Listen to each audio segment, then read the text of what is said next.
ولوطا إذ قال لقومه أتأتون الفاحشة وأنتم تبصرون أئنكم لتأتون الرجال شهوة من دون النساء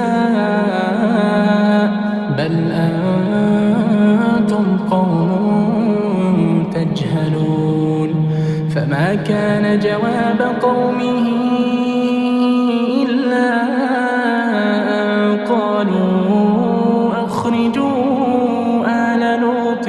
من قريتكم إنهم أناس يتطهرون فأنجيناه وأهله إلا امرأته قدرناها من الغابرين وأمطرنا عليهم مطرا فساء مطر المنذرين